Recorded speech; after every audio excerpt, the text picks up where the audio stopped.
અખાત ત્રીજ વૈશાખ સુદ ત્રીજના રોજ આવે છે અને વાર્ષિક પૂજન જે કહીએ છીએ આપણે ભૂમિપૂજન, એ દર વર્ષે આપણા ખેડૂત ભાઈઓ મિત્રો બધા સવારમાં ઉઠીને નાહી ધોઈને પૃથ્વી માતા એટલે કે જમીન માતાનું પૂજન કરે છે અને જે કંઈ અનાજનું ઉત્પાદન થાય સારું થાય એના માટે આપણે આજે વર્ષોથી પરંપરાગત ધાર્મિક વિધિ પ્રમાણે શાસ્ત્રોક્ત વિધિથી આ પૂજન કરવામાં આવે છે અને એ પૂજન થયા બાદ ખેતરમાં જે કંઈ અન્ન કે પેદાશ થાય એનું પણ ધાર્મિક વિધિ પ્રમાણે બધા ખેડૂત મિત્રો આરંભ કરે છે અને આ આપણી પરંપરાગત ધાર્મિક વિધિ. બીજું કે આપણા પૂર્વજો પણ આ રીતે 12 મહિને એક વખત અક્ષય તૃતીયા એટલે કે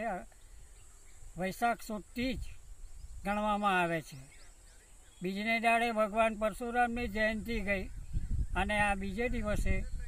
ભૂમિપૂજન માટે અખાત ત્રીજનો દિવસ શુભ અને સર્વ પ્રકારે શુભદાયી નીવડે છે. બધાને સારું ધન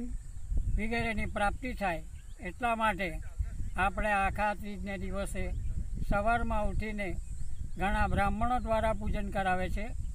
તો ખેડૂત મિત્રો પણ પૂજન કરે તો પણ ચાલે છે. એમાં આ આપણી ધર્મની ખૂબ જ